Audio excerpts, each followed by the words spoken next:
As the Saturday sun is just now rising over Japan, shock does not begin to describe what that nation, what the international community even, is feeling. By now, I'm sure you have heard the longest-serving prime minister in Japan's history, Shinzo Abe, was assassinated early Friday. Fair warning, we're about to show you video of the moments leading up to the shooting. Here it is, 2 gunshots at a morning campaign event in the city of Nara near Kyoto.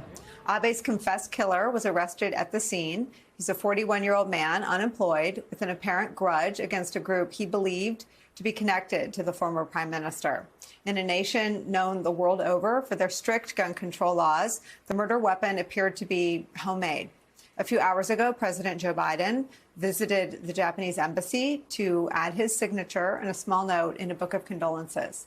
Quote, "A man of peace, he will be missed." Joining our conversation is Victor Cha. He served as the Director of Asian Affairs at the National Security Council during the George W. Bush administration. Also joining us, Ben Rhodes. He was the Deputy National Security Advisor to President Obama. Former RNC Chairman, our friend Michael Steele, is still with us. Victor, I start with you. Just take me through your reaction at the moment and your thoughts now if the news has been processed by you yet. Sure, Nicole. Yes, of course, a very sad day for Japan, very sad day for the world.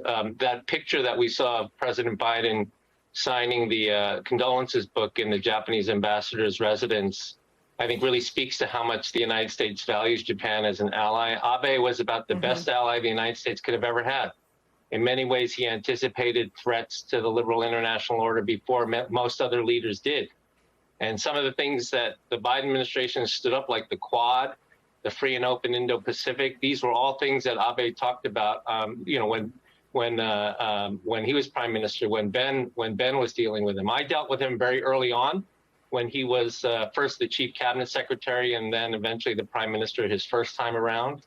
And I was just always struck by how deeply knowledgeable he was on policy issues. I mean, there are a lot of politicians that are not that deep, but he was extremely deep on almost any issue.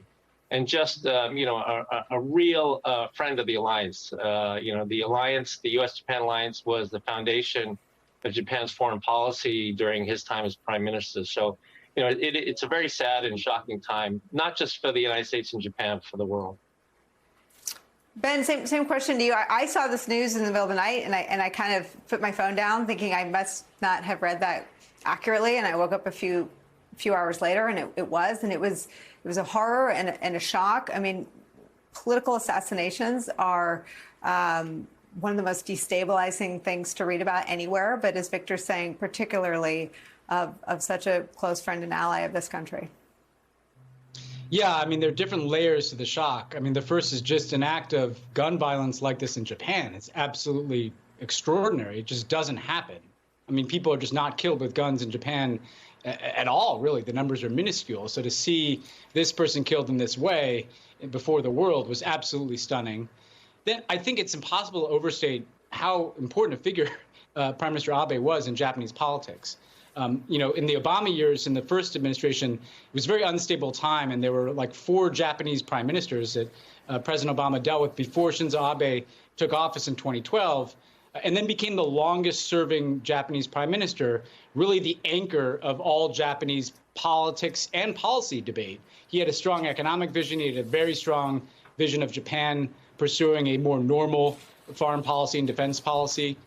He wanted a more muscular approach, and he saw the U.S. alliance with Japan as central to Japan playing a more muscular role in Asia. He was concerned about, obviously, the rise of China. He wanted to draw closer, and Victor's right, he wanted to draw closer not just to the United States, but to our other allies in the region, like Australia, forging a relationship with India. But he was also a kind of singular politician, and Nicole. What I found myself thinking about is in 2016, President Obama and Prime Minister Abe made real history together, with President Obama traveling to Hiroshima and Prime Minister Abe traveling to Pearl Harbor, and kind of reciprocal visits to kind of mark the history, the absolutely barbaric and tragic beginnings of what became this incredible alliance. And so he's a person who had a certain vision of political leadership that went above the issue of the day. And it's not just a loss to Japan. He's an irreplaceable figure, however you looked at him. And for him to go in this fashion at a time of global uncertainty it's a real gut punch. Victor, President Obama's statement today references what Ben's talking about. Let me read that for you. President Obama says this: "I'm shocked and saddened by the assassination of my friend and longtime partner Shinzo Abe in Japan. Former Prime Minister Abe was devoted to both the country he served and the extraordinary alliance between the United States and Japan. I will always remember the work we did to strengthen our alliance, the moving experience of traveling to Hiroshima and Pearl Harbor together, and the grace he and his wife showed me and Michelle. Michelle and I send our deepest condolences to the people of Japan who are very much in our thoughts at this painful moment." His wife, Aki Abe. What is your, you made this point about him of being a student of policy and of history. It seems like those are the leaders who are the steadiest at this moment of a lot of thrashing about internationally, not just in our country. Yeah, Nicole, I think that's right. I mean, to go back to what Ben said about the visits to Hiroshima and to Pearl Harbor, Abe sort of had this reputation of sort of being far right wing. He came from Japanese political blue blood. Some of his relatives were, involved in Imperial Japan during the war. But, as a leader during his second time as prime minister, he really tried to address the history issues, like Ben said, going to Pearl Harbor. He also went to the Australian Parliament and talked about the past history of the Pacific War. He also reached an agreement with South Korea on comfort women, sex slaves that were forcibly taken from Korea and other countries to Japan during the war. So he really tried to address those history issues.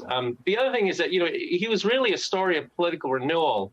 The first time around, he was prime minister from 2005 to 2006, barely a year with lots of domestic crises. And he actually resigned. He quit his job because of stress and health issues. And many people, there was not a single person who didn't think he was done, that he was politically done at that point. And then for him to come back a few years later and be the longest serving prime minister.